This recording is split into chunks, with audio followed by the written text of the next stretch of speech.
In this concept video, we're going to be talking about some basic operations with vectors. There are three to deal with here that are basic in nature, and that's addition, subtraction, and scalar multiplication. Let's imagine we have two vectors, vector r right here, and then also vector s right here. And instead of using actual numbers, which we'll do in the following examples, we're going to treat vector r as having some x, some y, and some z, and that should be a z sub 1 right there. So that just reminds us it's from the first vector, or vector r.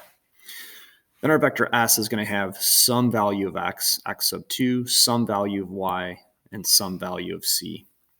So let's see how we can perform vector addition with these two vectors.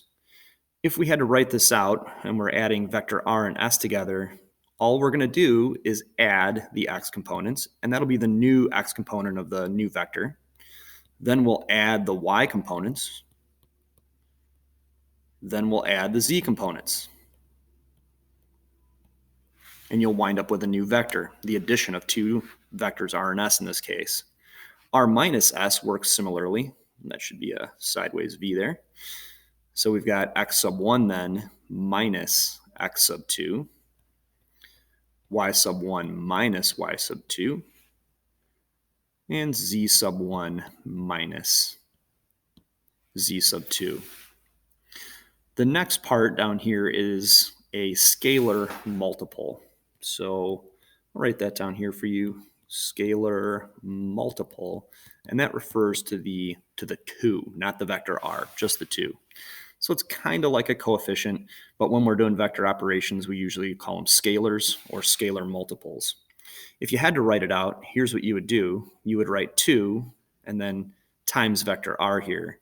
So vector r is x sub 1, y sub 1, and then z sub 1. Now this really isn't the distributive property. It's scalar multiplication, but it works the same way. So if you imagine this as being the distributive property, you would distribute this to the 2, or excuse me, the 2 to the x sub 1, then the 2 to the y sub 1. I know you're not adding those components together, but kind of works how that distributive property works. And then you've got 2 times z sub 1.